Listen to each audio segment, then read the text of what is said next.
Welcome, everybody, to another edition of Kevin and Drew Talk Movies. What's going on, Drew? Oh, it's the same old shit, man. I'm just back again, excited to talk some movies. Talking about the Parasite show.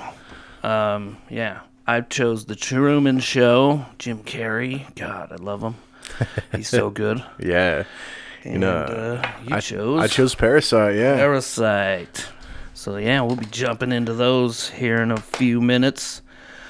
But let's, do what we always do, take a snapshot, and then we'll kick into this. I don't know what I want to do. I'm like...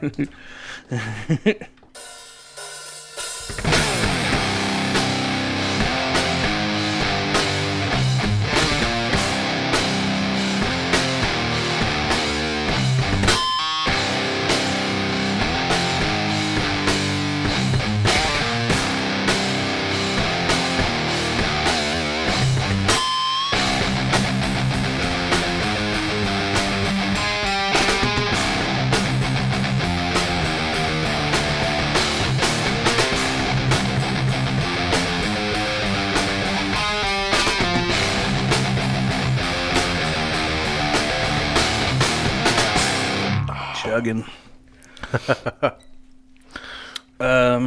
Yes. Time to talk movies.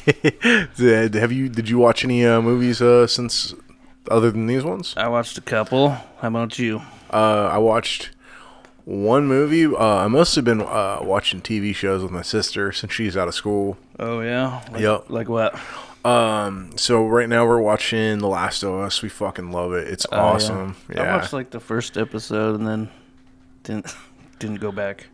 That's okay. There's a lot of shit I need to catch back up on, like Barry, the new season of Barry. Yeah, I haven't watched that. I want to though. And Dave, I've been watching that too. It's a good show. Yeah, the only movie I think I watched, because I think the only movie I really watched since we picked movies was the Mario movie, which was actually pretty good. Really? Yeah. Yeah, it was cool because the movie kind of paid homage to all the different games Mario's been in. Like, even if it, like, they weren't, like, big homages, like, you get, like, you see, like, a point where, like, there's, like, Yoshi's running across. Like, it's cool, man. I enjoyed it. It was a fun movie. Did you go to the theaters? Yeah. My cousin talked me into it. He's like, yeah, I saw the Mario movie. He's like, it was good, dude. I'd go see it again. I was like, well, fuck it. I'm going to go tomorrow. There's a lot of good people in there. Jack Black and Charlie Day, right? And Charlie Day is Luigi. And they, it's fun. Jack Black is fucking great as Bowser. It was hilarious. He was so funny. Cool. One of the ones I watched was The Mule. Ever heard of it? Oh, the one with Clint Eastwood. Yeah. My parents let me borrow it.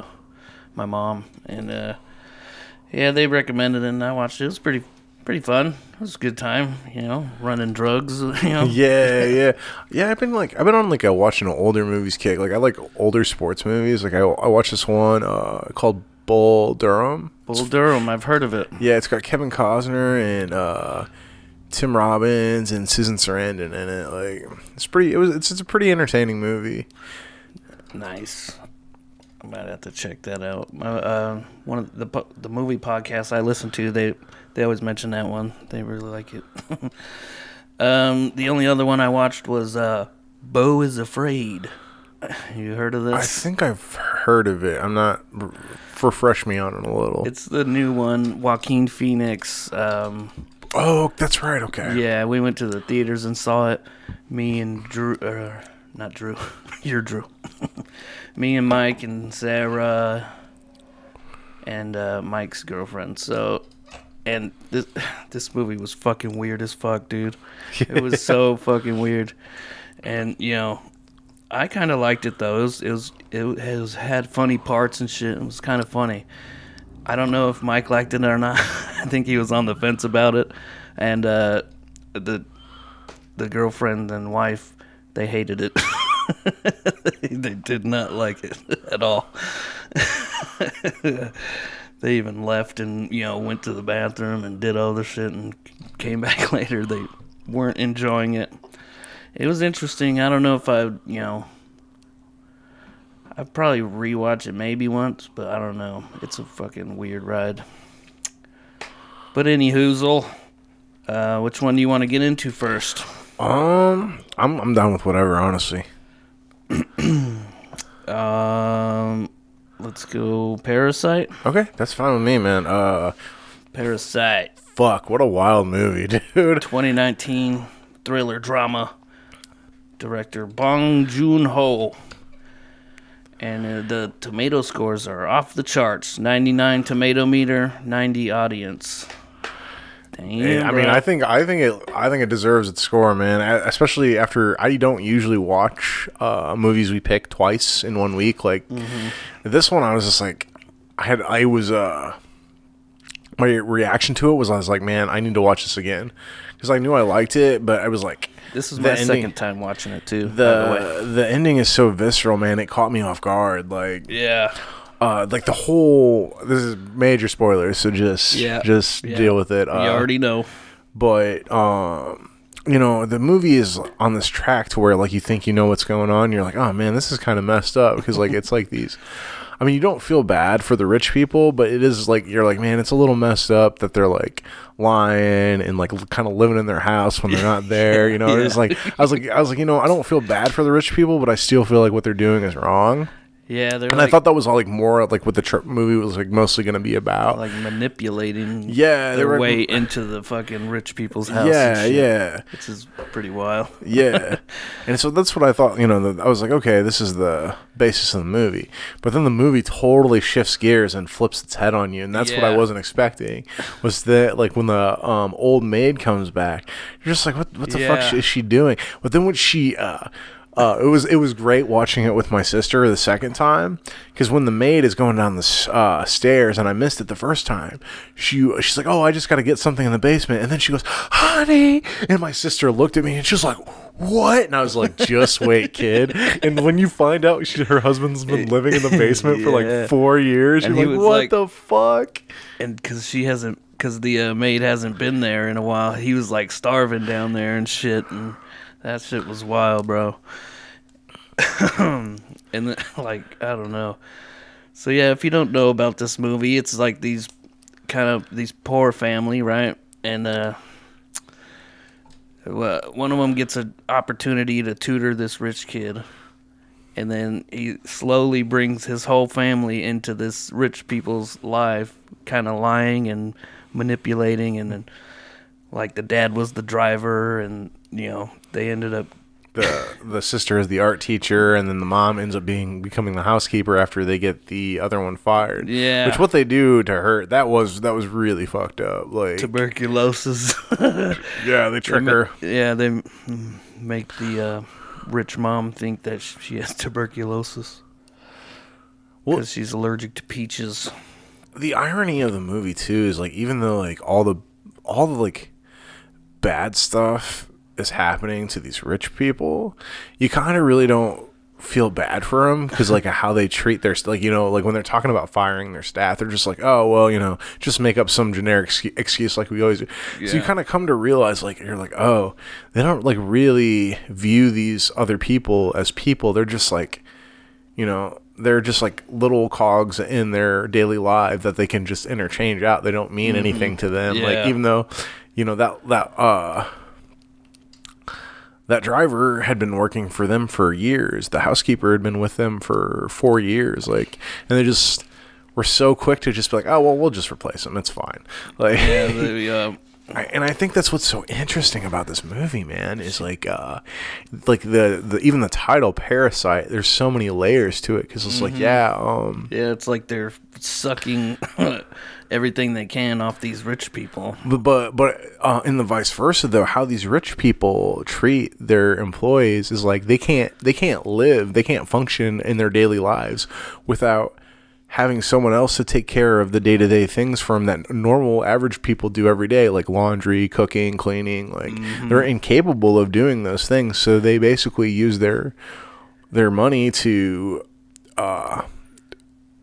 use other people's lives. So like, you know, if you notice, like when they're not on vacation, like they're like in their houses and in their lives like every single day. Like even on the weekends, and they need to go somewhere, Mr. Kim is driving them wherever they need to go. It's like, so in that regard, the rich people are parasites too, but the way they're parasitic is they use other people's time for the price of money, like, so that way it gives themselves more time.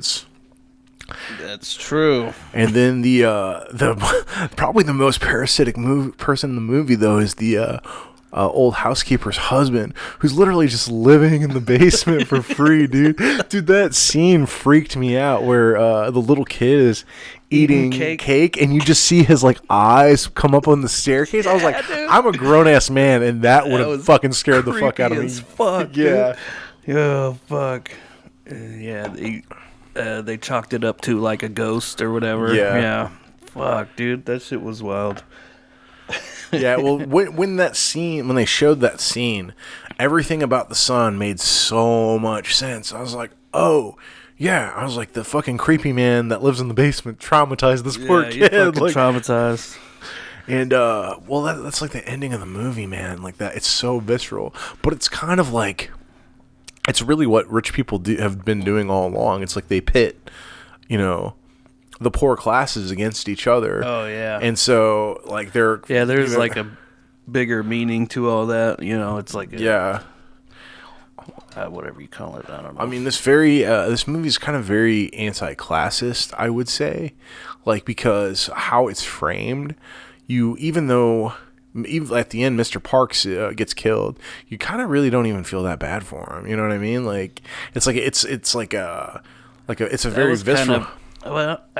It felt like a little unexpected, but then when you think about it for another second, you're like, all right, yeah, well, it kind of does make sense, because that dude's pissed.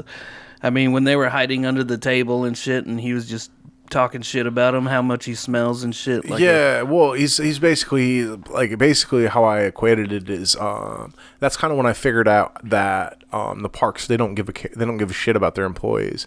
They just pay them and think that they can use their time whenever they want because they're paying them. Mm-hmm. So like, essentially what he's saying is, he's just a dirty commoner, you know what I mean? Like, yeah. And the first time I watched it, it was shocking, but like, the second time I watched it, it was a lot more apparent that in that moment that was going to happen. Because, like, you think, it's like the scene right before that where they're sitting in the bushes. He's like, Mr. Kim, he's like, he's like, at least pretend you're having a good time because, we're paying you overtime for this. And it's just it's supposed to be his day off. Like, you know what I mean? It's kind of fucked up. It's just like, it speaks like, well, I pay you, so your time doesn't matter. Like, and he was already like preoccupied with the shit that happened with the people in the basement, you know what I mean? Well, not only that, but their entire house got flooded by sewage water. So like their entire living situation was completely ruined. Yeah. And that's what's interesting though, is like I like the movie in the fact that it doesn't victimize the main family, like the main characters, because like they really kind of are bad people.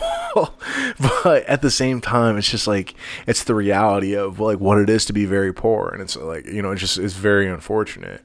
But the scene at the end with the people in the basement is crazy. Fucking nuts. Dude, it like the first time I watched the scene where he hits the son in the head with the big rock. And then he literally turns that up, bro. Dude, when he turns around and drinks the water, and then he looks at him, picks it up, and he's like, what? Like, that hit me in the gut, dude, the first time I watched it. I had a very, I physically just went, oh, I know, and he's, like, twitching and shit. I thought he was dead. Like, yeah. Yeah. Oof. Yeah, that was... Because he fucking, he like ropes him around the neck and like yanks him and drags him down the hall and like,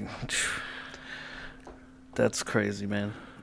Yeah, it was very, and it's like, shocking. but you kind of understand the man that lives in the basement's anger because like they're the direct cause of his wife being dead. Like, it's like kind of his whole reason for living is his wife, and now she's gone. That part was fucking nuts, man, because... So basically, the poor family was staying in the house while the other family was out camping or whatever, right? The rich family. And then the old maid shows up, and then that's when you realize there's a man in the basement. and then they just get into a fight and shit, and like because they took a recording of them and they were gonna send it to the family.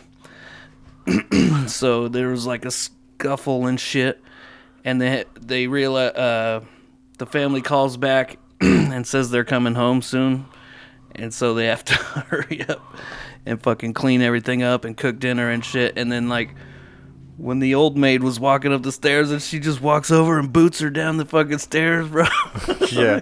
She tumbles down the stairs and hits her head on the fucking wall. I laughed until she hit her head on the wall, and I was like, oh, fuck. She just got killed. Like, she wasn't quite dead yet, though, huh? Well, I mean, the fucked up thing is she was super allergic to peaches. Right. So I actually, I don't think she died from hitting her head. I think she actually died from the allergic reaction. Allergic reaction, yeah, from the shock. So her airway probably closed because she didn't get a she didn't get the shot that they give. It's like a epidermic shot. Like, Right. So I think that's actually what killed her. I think the trauma to her head probably just expedited that, like, because it made her pass out. And then, you know, when you're going, like, if you need to be awake when you're having an allergic reaction like that. So the fact that she passed out in the middle of like the allergic reaction she was having, probably, you know, she probably just died in her sleep because she was like fucking totally passed out. Yeah, that makes sense. But yeah, it's like one of those ironic things where, you know, Mr. Kim is judging this guy for living in the basement, and then at the end of the movie, after he kills Mr. Parks, he has to go live in the basement to like escape the consequences of his actions. That shit was crazy, dude. Yeah, it's pretty wild. He's about to run away, but then you went back through the garage and down in the basement. Because the rich family didn't know about this extra fucking whole living space down there. Yeah, it's essentially it's like a bunker room. Yeah, like a panic room or something. Yeah. And the old maid, after the originator of the house moved out, they kept the old maid, and she kept that room a secret so she could hide her husband, which is kind of really funny.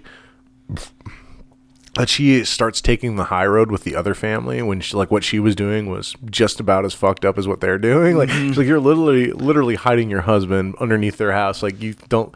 It's like you don't.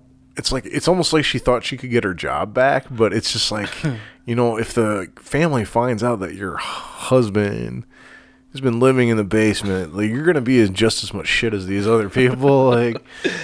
How about when she first shows up, you know, on that rainy night, and she goes to try to push the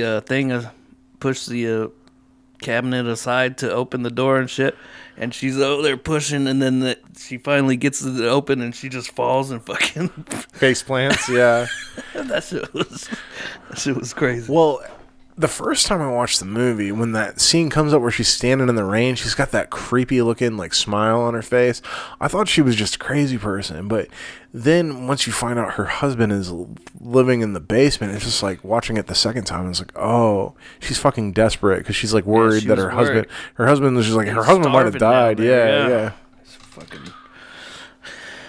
What was the reason that he was down there? Wasn't it? It's because of hiding from someone. Yeah, it was because of loan sharks. And they don't. They don't expressly say why his wife's face is all beat up, but you kind of, after they explain he's hiding from the loan sharks, it's like, oh, she probably had to take a beating because she probably never leaves the Park's house except for like to do grocery shopping and shit. Right. And so now that she's like on her own, the loan sharks probably got to her, and that's probably why she got beat up. I didn't think of that. Yeah, you're probably right. Yeah, and so, but it's like, yeah, and you know, it's why you don't borrow money from unsavory characters, because then they'll do things to you to get that money back. Like, you're goddamn right. So. Anything else about this movie? Fuck, it's jarring, bro. It's like shocking. Yeah, it's I mean, like the first half is kind of a slow burn Can't, just them getting all the positions in the house, Yeah, and it's But then it just fucking turns on you. Yeah, it's almost, it's kind of it's jarring for how like real this movie feels. Real, you know what I mean? Like, it's like this is shit that could very easily happen in America, and it's just like taking the parks, like, they're incapable of doing normal things that most everyday people would be able to do, because they're so used to luxury that they're incapable of making their own meals or doing their own laundry or cleaning their own house. It's really kind of wild. Like, when you think about how naive these rich people are, and it's because they're so used to luxury. And I think I would like to point out, like, because this movie, especially watching this second time, it's very it very does like show, like, it's like, it's almost like two completely different worlds: the worlds that Parks live in, the world that our main family lives in. There's an interesting thing, and I didn't notice it before my sister kind of pointed it out. But in the first scene where we first meet Mrs. Parks, and that first housekeeper is talking to her, Kevin is looking through the glass. Well, if you notice in the glass, there is it's kind of like a split pane glass, and Mrs. Parks is on one side and the housekeeper's on the other. It's like very intentional, like, and I started noticing little things, like there's a lot of like very intentional like framing, like, shots, hey, these people are like completely different classes, and that's interesting. Mrs. Parks definitely treats people that way. It's like, yeah, she's nice, and she's polite and she's well mannered, but it's all like very fake, though. Like, I found that to be interesting. That one kid, the kid at the beginning that gets him the his job. Friend, yeah. He's like saying how she's slow or something, right? He's like, she's very gullible. Yeah, how, like, basically that she's naive because, like, she lived this life of luxury and she has everything. It's like she has everything done for her, so like she's not capable of. And it's kind of that other thing is like, I think that is something that this makes very apparent, is like, just because someone is wealthier than you doesn't make them better than you. So a lot of the times it's just they have a better set of circumstances, you know what I mean? Mm-hmm. And so, like, it's like very clear that these people is like, no, they're not better or smarter or more equipped. As like, in fact, they're probably less equipped because they have these four, like, basically street rats totally taking advantage of them and tricking them into paying them shit tons of money. Like, oh, yeah. But it's like, people like that, they don't. How often would they deal with like a street grifter? You know what I mean? So they're not capable of seeing through that facade, because they themselves live a facade every day. Mm-hmm. It was interesting too how the little kid at one point, he notices that they all smell the same because of the basement apartment. Yeah, because it's flooded so many times, so it has like a musty. It's probably there's probably mold. Mm-hmm. It's mold from all the saturation from all the flooding. So I would say it's probably, their apartment's probably pretty damp. What does the dad say? He's like, that smell when you boil a rag. Yeah, that's what he smells. He's like, that smell. Those people on the subway. He's like, yeah. People that ride the subway smell a certain way. Like, that's funny. It's such a fucking. It's such a rich person's thing to say, though. You know what I mean? They're all hiding under the table while they're like basically fucking right there. Yep. And the kids outside in the teepee. No.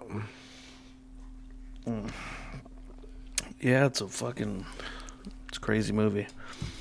Well, rewatchability. I'm guessing you would. Totally rewatch this. Yeah, you can. It's a very because I think it's a kind of movie where the first time you watch it is so shocking, and then like subsequent watches you start picking up on things, mm-hmm. on like little nuances. For me, like movies you have to read, you tend to miss some lines here and there. Yeah.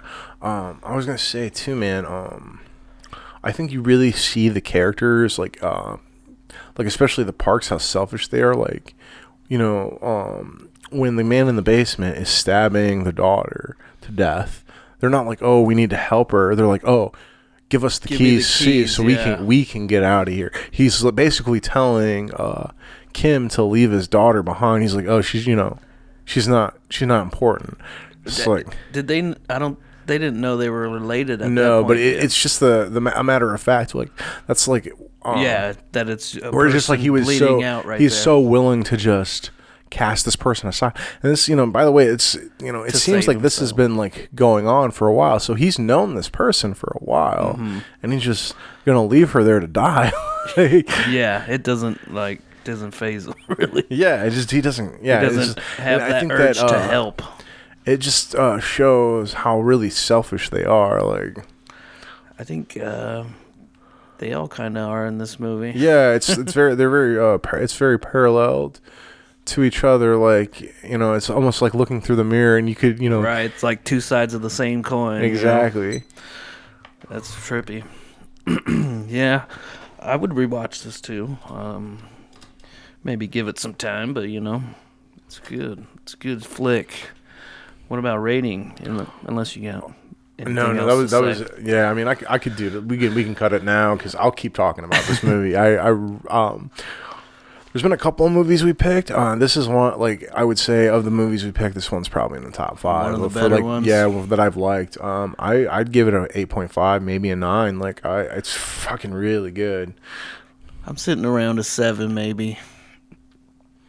I don't know. Maybe it's because I don't typically like to read movies, but yeah, and for me, but it's fine. It's not that big a deal. I watch a lot of, I wouldn't say foreign movies, but I watch a lot of movies with subtitles. I've been a nerd forever, so the subtitles have never bothered me. Probably makes me sound stupid. I don't like to read movies. No, it's fine. It does make it harder to watch. That's why a lot of the times, if you're watching a foreign movie, you need to watch it twice because, like you said, especially if the dialogue is kind of speedy, there's like little things you'll miss having to read it. Oh, you know what I forgot?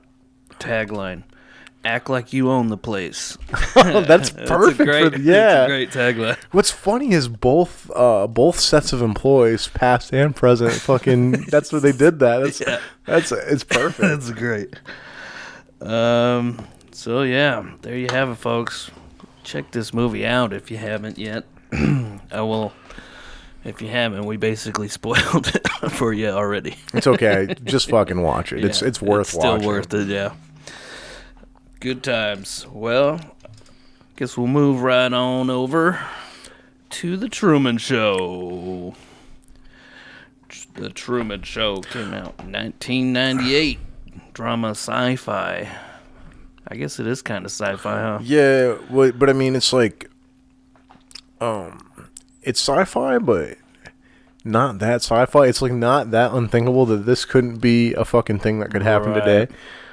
I mean, maybe not like building a dome around an entire section in the United States. That might be a little unfeasible, but the whole monitoring people without them knowing and putting it on television, that's fucking, you could totally do that. The technology is totally there to do that. It's very plausible. Director Peter Weir. We got another pretty good tomato scores. 95 tomato meter, 89 audience. Pretty good. Let me throw out these taglines before I forget. On the air, unaware. I like that. Yeah. All the world's a stage. The world is watching. We like to watch. Yeah, that's the first two were good. Yeah. They kind of fizzled out after that. But yeah, this fucking movie, man, I fucking love it. I think these movies pair very well together. After I watched both of them, yeah. I mean, in the sense that I never think to like compare them together, but yeah, I love to hear whenever you have similarities. Yeah, well, it's there's this whole similar thing where So his entire circumstance is being manipulated, and like you have that kind of happened a lot in Parasite too, right? Where they're manipulating the situation to like get what they want. Well, like all these people are manipulating Truman to like produce a product. So it's kind of really both of them are fucked up in a way. They're just a little like how they're fucked up is different. Like with Truman, it's messed up that you would take a human being. And, I know, just the whole concept of this movie is fucking bananas. The whole thing is like everybody's pretending. But, you know, if everybody was pretending for your entire life, then how would you know any better? Right. And that's what makes it so much worse is like, because this is all real to this guy. But then when that's what I love about this movie is tragic. That when he starts to notice, like, okay, things that he probably, it's like not even like he probably never noticed some of these things before, but up until this point there were at least plausible deniability. There was plausible deniability. There was like circumstances that could be explained away. Sure. But then the more and more we get like delve into this movie, the more the circumstances, like, can you really explain this away though?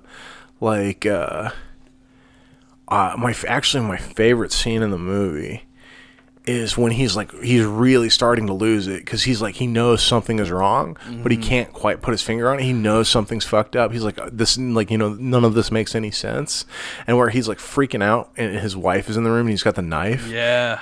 And he's like, he knows he's being watched, but he doesn't. And then she finally fucking breaks character. She says, and she's do like, something. Do something. I can't work under these conditions. He's like, who are you talking to? Fuck, man. This movie is fucking bananas. Oof. Like, right at the beginning, there's like a stage light that falls down from the sky, and he's like, what the fuck? You know? Yep. And there's like just little hints. You got the neighbor with the garbage can with the camera built right in it. Oh man. If for some reason you don't know about this movie, Truman was born into like they basically built a world for him, and everybody is an actor. And from the day he was born, people have been watching him 24/7. And he is none the wiser. Fucking crazy concept. And then you got like intentional product placement in there, you know? Yep. Like when the two guys like back him up against the little billboard or whatever, fuck, the advertisements and shit. And then you got like his wife too, always like, you know, Coco or whatever the fuck. Yep. Just naming products. Well, it's just crazy. Like you know, his best friend, the person he's been friends with his entire life, is a fucking actor, and he's like that. It's heartbreaking. That scene where he's like, you know, what about me, Truman? We've been together since we were little kids. Has all the things we've done together, is that not real? And it's just like, dude, that's fucked up, that's man. Deep. It's hard. I know. I think I wrote down the quote in here somewhere. Yeah, he's being fed the lines from Christoph, you know, the guy overseeing this whole project. So yeah, his Truman's best friend, he's telling him what to say, and he's like, the last thing I would ever do is lie to you. And if everybody was in on it, then I would have to be in on it too. Yep, that's the line. Yeah, man. And that's just such a wild thing to manipulate somebody's life like that, man. It's tragic. Like, how could you do this?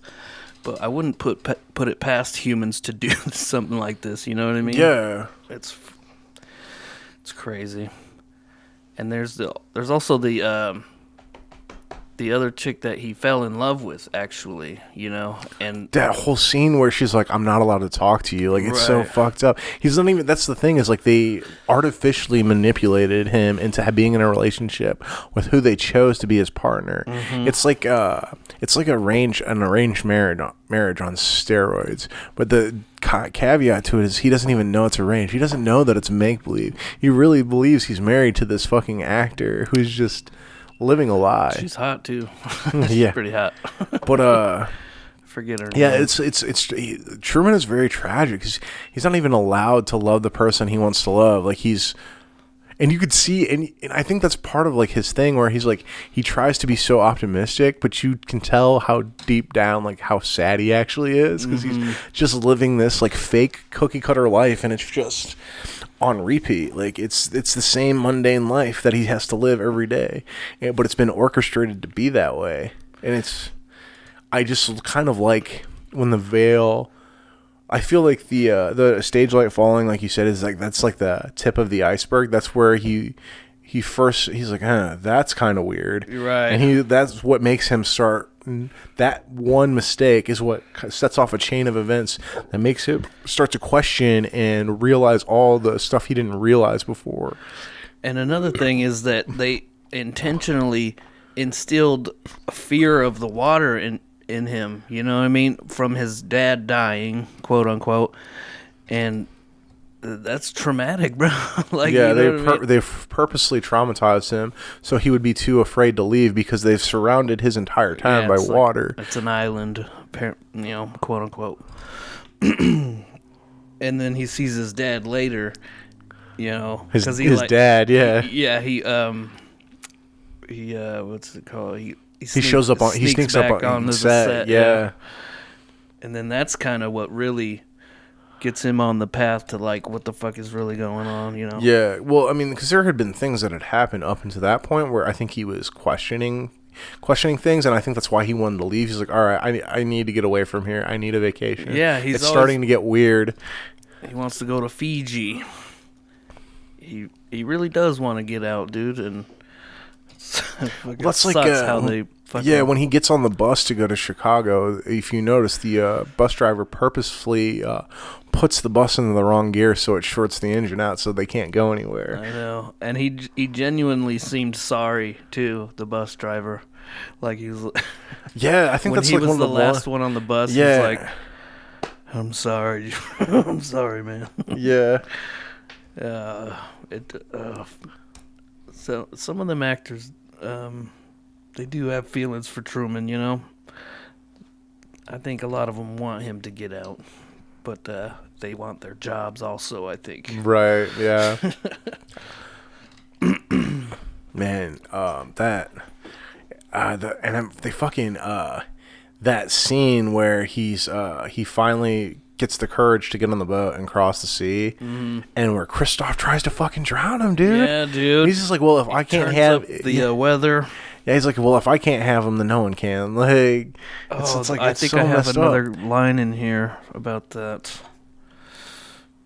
When he's sailing and they turn on the storm, one of the guys is like, we can't let him die in front of a live audience. His response is, he was born in front of a live audience.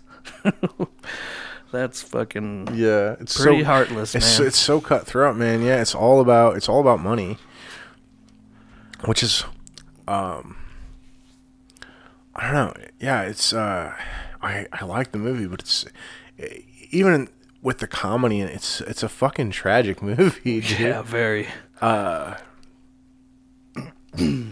trying to find the words for it, but go ahead, man. I did notice his name is Truman Burbank, which Burbank is where they film a lot of things. Burbank, California, you know? There's like studios and shit there. I thought that they must have done that on purpose, you know? Yeah, especially since it's a made-up life. Yeah, that's pretty clever. I didn't catch that, but I thought that was interesting. He starts noticing things like the elevator, when the elevator opens, the wrong elevator, and it's like the back set, the back lot from the set. And, I think the worst offense is when they get the radio frequency fucked up. Yeah. And then he hears the radio frequency in all of their earpieces, like across that whole part of the town that he's in. And then they make it like the radio. It comes out right away. It's like there's not even like a time space. Like right away, the radio is like, oh, this was just some type of error. Now we'll go back to your regular programming. They were basically saying they were following him, Yeah. and he was hearing them where he was going. Yeah, it was fucking crazy. And it's like, no wonder why this guy's losing his mind. Like, he thinks he's being fucking followed and watched at every moment because he is being followed and watched at every by moment. the whole fucking nation. Yeah, or he doesn't world realize or whatever. he doesn't realize this is all. It's all set up. What else we got?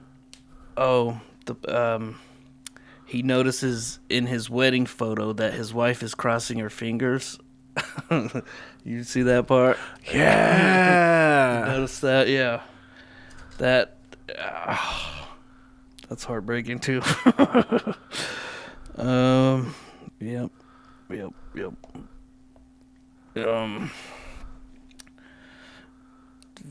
All the while, the girl he fell in love with. Oh yeah, he's trying to put a collage together to try to make her face. He's tearing out eyes and mouths and shit. And she's watching this whole thing play out on And she her wants him TV. to escape. Yeah. That's fucked, man. Like, he fell in love with her, and but she was trying to expose it. That's why they had to get rid of her, huh? Well, in the beginning, she wasn't. She was just a extra on the set, and they had already planned because they had him meet his wife in like college. Yeah, so they had already planned who he was going to marry for the ratings. Right. But then Truman took interest in this extra, and that's why like when they first meet, she like is ignoring him. She's like, I'm not supposed to talk to you. And that just makes him want her more. Yep. And then when they finally do go on their date, and I think that's so interesting too. He's like, well, I'm her father. She has to leave now. She's like, I've never met this man in my life. And so, Truman, he's probably, what he's thinking is like, oh, well, she's probably just saying that because she doesn't want her dad to take her away right now. Like, You know what I mean? He has no idea what's really going on. But, so guys, if some weird old dude shows up and tries to take your girl away, and she says she's never met him, and he says he's her dad, don't fucking believe that guy. He's like, she has episodes and shit, Yeah. He's trying to play it off like she's crazy. Yeah. Mm-hmm. Did you notice Harry Shearer in there? Harry Shearer from The Simpsons. He interviews Kristoff, and he mentions like, it was the first time that a corporation has ever adopted a child. Oh, yeah, dude. Which is crazy. How do they let that happen? But think about it, though, man. Like, think about how much shit in America corporations own. It's like, I know. It's really not that shocking of an idea to think this isn't. They want to own people. Yeah, well, fuck, dude. If corporations own people, that's free labor. That's basically a free Slavery. Workforce. Yeah.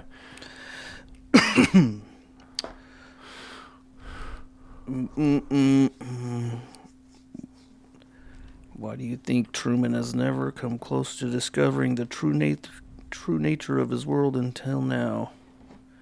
We accept the reality of the world in which we are presented. That's from that interview too. Yeah. Yeah. I think there's some truth in that, though. I think this whole little life he has been so carefully crafted, and the fact that he has such a big phobia of crossing water because of what they did with his dad when he was a kid to establish like this fear in him. I think that really keeps him from like leaving. I think he wants to leave. I think he's probably wanted. I think it's presented to us that he's wanted to leave for a long time. Yeah. He's just incapable of doing so until the circumstances. He also wants to find that woman, Yeah, but I think the circumstances become so extreme to where him realizing, not entirely realizing what's going on, but realizing something's very wrong, far outweigh the actual fear he feels. Like, mm-hmm. and I do find that so interesting too. From the start of now that I really think about it, from the start of the movie to the end of the movie, that fucking stage light falling. That's like the start. That's the starting point of where, okay, maybe where the suspicion kicks in. Maybe everything's not completely all right in Wonderland. Like, you know. Right. I know, it is a very cute looking town and shit, and everything's all perfectly set up and See, that's why you never trust perfection. I trust things with faults so much more, man. Sure, because things that are too perfect always tend to be hiding something. Like, I know, it is crazy how, you know, like that whole storm shit when he's trying to sail away. It's basically attempted murder on it is. Kristoff's part. Yeah, it is, man. Well, and what he's thinking is if Truman dies on air, it'll be the most viewed thing fucking ever. And it's like they've made so much money. There's no reason why they couldn't just adopt another baby and then just start the process over again. You know what I mean? I know. And right before he goes sailing, there's that whole part where they can't find him. You know what I mean? Like they're checking every camera and shit. They thought he was sleeping in the basement or whatever, but he actually escaped. And then his best friend always shows up with a 6-pack of beer. Yeah. Looking for him, and he's just not there. He's out sailing. And then he finally hits the wall, dude, and fucking, that's when he starts talking to Kristoff over the God mic. And the exit stage left moment finally happens. Yeah, dude. What is that he says? He says it like whenever you see him in the beginning. Good morning, good afternoon, and if I don't see you later, good evening, like something like that. If I don't see you, good morning, good evening, and good night. And then that part where he's talking to Kristoff in the sky or whatever, and he's like, "So was none of this real?" And he's like, "You were, Truman. You were real." Which is true, but still, it's such a shitty situation, man. Right. But yeah. Anything else about this movie? Nah, man. Yeah, no, it's it's crazy rewatchability.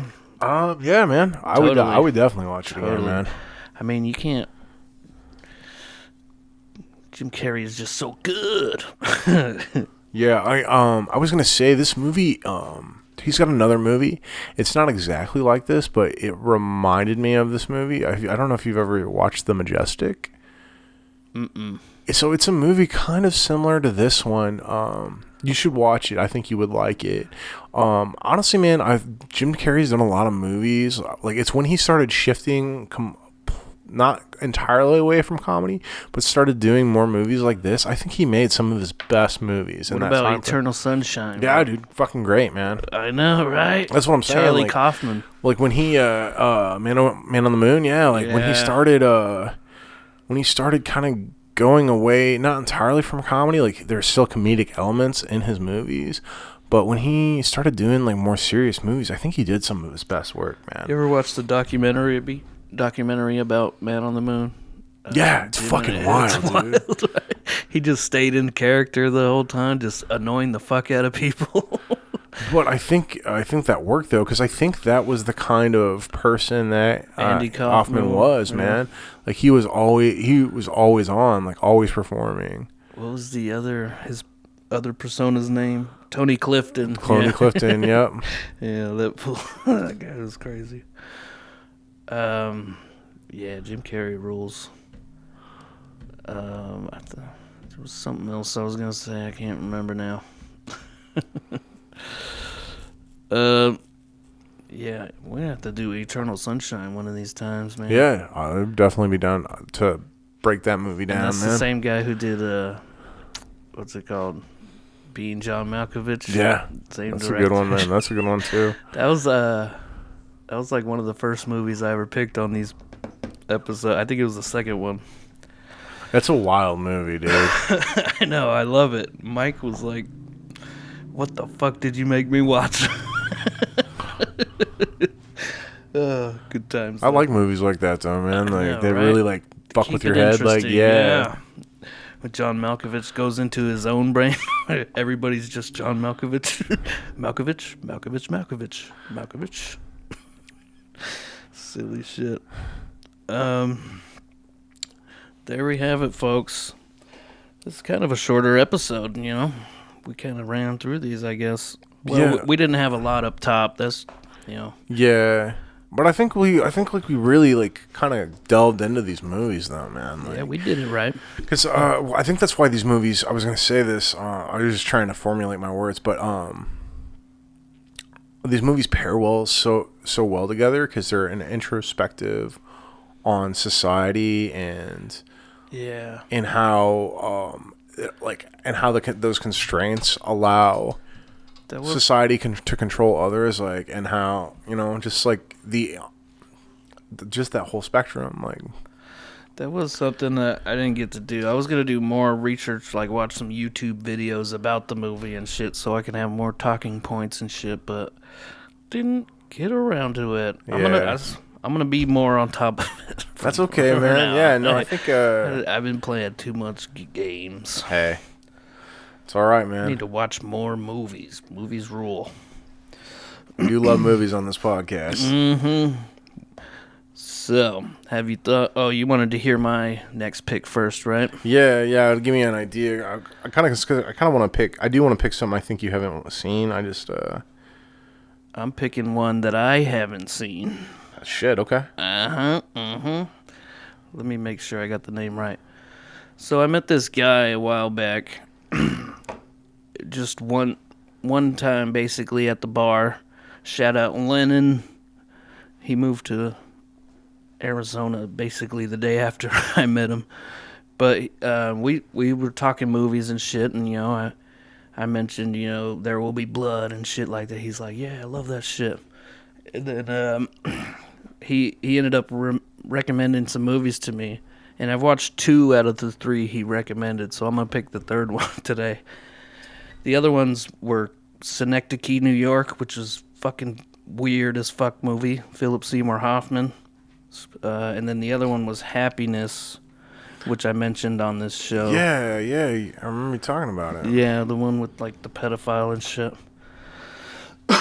But this other one is called Clay Pigeons. I think I've heard of Clay Pigeons. Yeah, I think it's got Joaquin Phoenix and Vince Vaughn, I think. Let me look it up.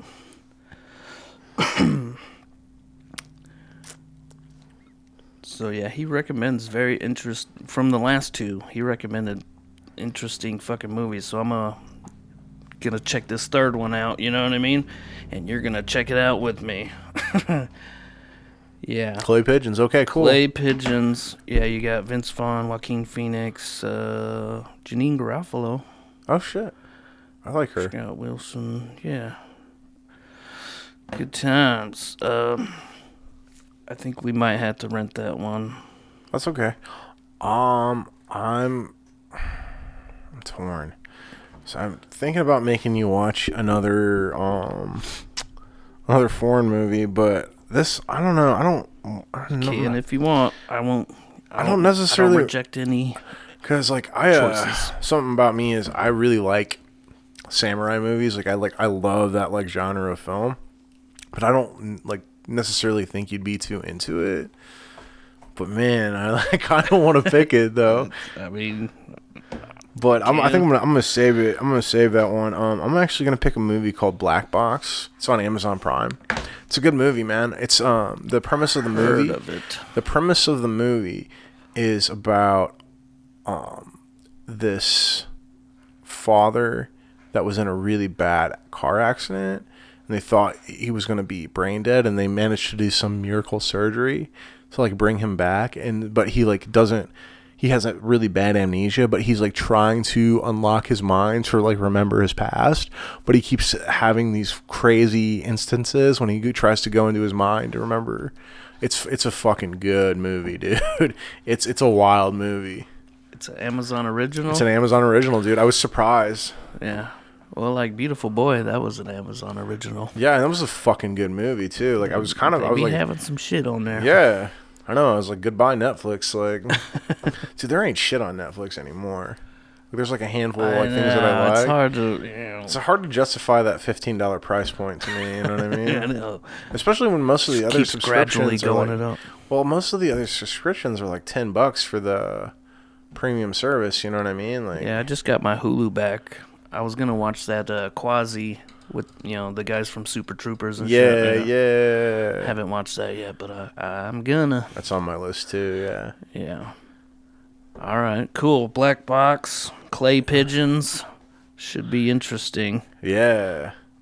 I haven't seen either one, so Nice. It's all new to me. Yeah. Hey, that's all right. That's good. That's good. It's good times. It's always fun to discover something new, whether you like it or not. Right. All right, there you have it, folks. Doom. Till next time. Yeah, we're a bit. Oh, camera went off right on time. Peace. Peace. See you next time.